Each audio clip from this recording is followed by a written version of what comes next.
जिन्हा कर मन इन्हा सन नहीं राता, तेजन वंचित किए विधाता। जय श्री राम। सद्भाव रामायण अध्याय 52 धनुष भंग। गोस्वामी जी महाराज वर्णन करते हैं, भगवान राम जी को आदेश हुआ और वे खड़े हुए। विश्वामित्र जी को वंदन कर सिंहासन पर से नीचे उतरे। पूरी सभा में सन्नाटा छा गया। सूर्योदय हो और कमल खिल उठे, ऐसे संतों के मन रूपी कमल खिल उठे। राजाओं की आशाओं का अंत हो गया। महारानी सुनैना जी राम जी को देखकर घबराई। अपनी सखी से कहने लगी, बहन, सब कौतुक देखने एकत्र हुए हैं, हमारे हितैषी भी कुछ नहीं बोलते। रावण बाणासुर जैसे इस धनुष का कुछ नहीं कर सके, उसे यह बालक कैसे तोड़ सकेगा। सुनैना जी को ऐसी शंका हो, यह बिल्कुल स्वाभाविक है, कारण राम जी का जीवन साधारण दिखता है।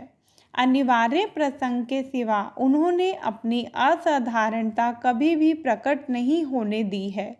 धनुष तोड़ने के बाद राम जी जब परशुराम जी को मिलते हैं, तब परशुराम जी को जरा भी ऐसा नहीं लगता कि यह लड़का धनुष तोड़ सकता है।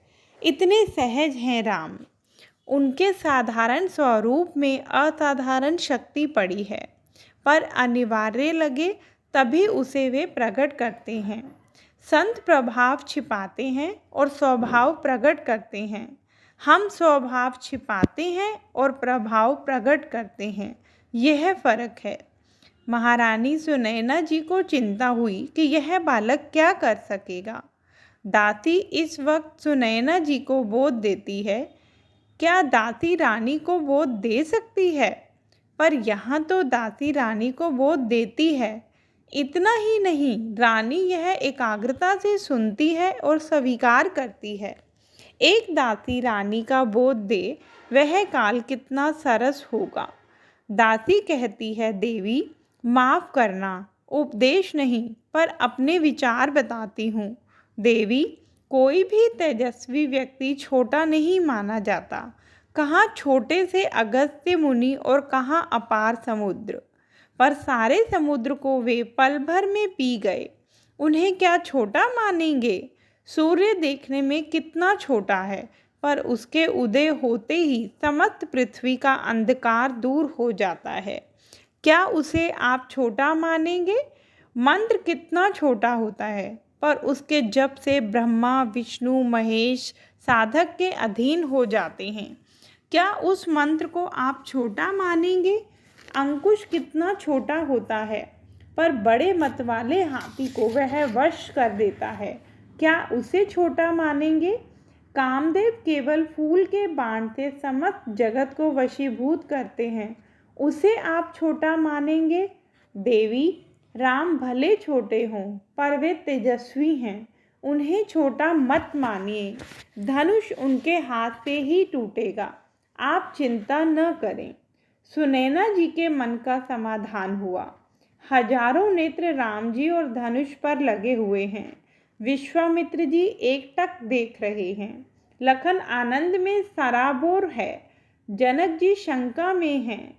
अभिमानी राजा ईर्ष्या से देख रहे हैं। सज्जन मिन्नतें मान रहे हैं।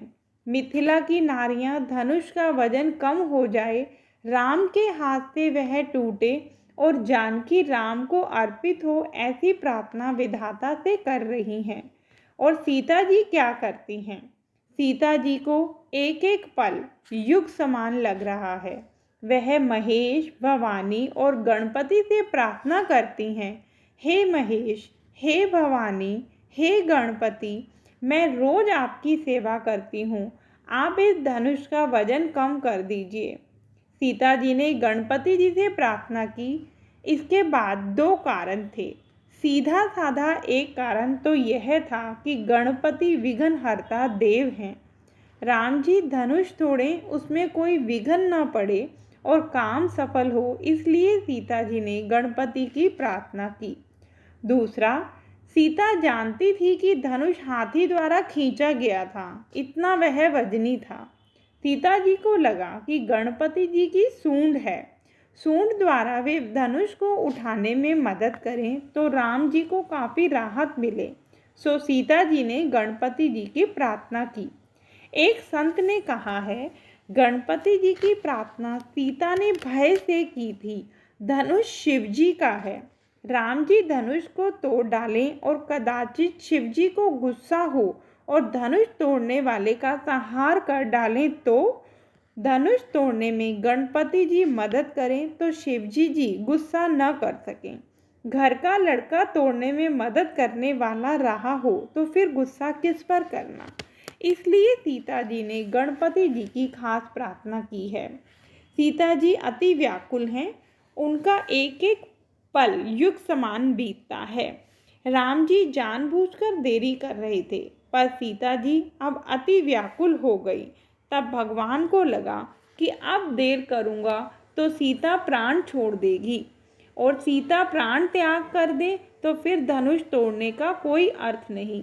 व्यवहारिक दृष्टि से भी जिस समय जो काम होना चाहिए वह ठीक समय पर हो तो ही उसकी कीमत रहती है। राम जी ने धनुष के दोनों सिरों को अच्छी तरह से देख लिया, विचार किया कैसे तोड़ूं। एक सिरे को दबाऊं तो दूसरा ऊंचा हो, पर धनुष की लंबाई बहुत है। उम्र के अनुसार मेरी जो ऊंचाई है उस हिसाब से मैं हाथ लंबा करूँगा तो धनुष के दूसरे सिरे को पकड़ नहीं सकूँगा। कदाचित ऐश्वर्य करते भुजा लंबी करूं तो यज्ञ मंडल में बैठे हुए कितने ही संत और महात्मा मेरे ऐश्वर्य पकड़ लेंगे कि राम ब्रह्म हैं। सो राम जी विचार करते हैं कि इस ढंग से धनुष तोड़ूं कि किसी को पता ही न चले। राम जी ने गुरुदेव को वंदन किया, मन ही मन माता पिता याद किए। धनुष के एक सिरे को दबाने को वे जब तैयार हुए तब लक्ष्मण जी सिंहासन पर से खड़े हो गए और अपने पैर से सिंहासन को दबाने लगे। विश्वामित्र जी को यह प्रक्रिया विचित्र लगी। लक्ष्मण से कहा, लखन तू यह क्या कर रहा है? धनुष तोड़ना है राम को और तू पैर से सिंहासन को क्यों दबाता है? लक्ष्मण ने कहा, बाबा मैं व्यर्थ ही आवेश में नहीं आया हूँ। मुझे डर है कि राम जी धनुष भंग करेंगे, तब शायद दिक्पालों के गढ़ में से धरती के सिर छूट जाएंगे। महाराज मैं शेष का अवतार हूँ, धरती को सलामत रखने की जिम्मेदारी मेरी है।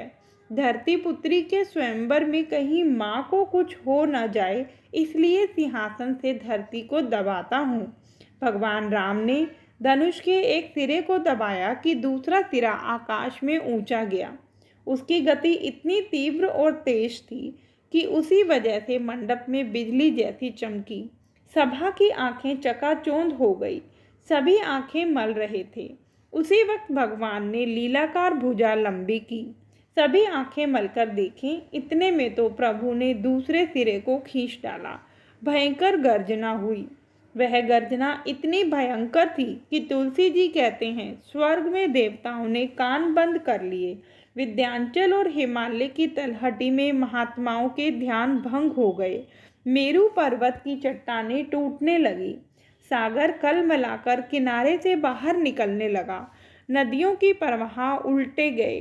धरती कांप उठी, सिंहासन डोल उठे। लोगों ने कान पर हाथ रख दिए और सूर्य नारायण के घोड़े रथ लेकर पूर्व में से पश्चिम में जा रहे थे।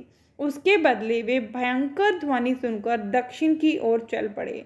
भगवान ने धनुष भंग किया। लोग नाचने लगे। धनुष टूटा सो जनक की चिंता टूटी। धनुष टूटा सो सुनैना की शंका टूटी।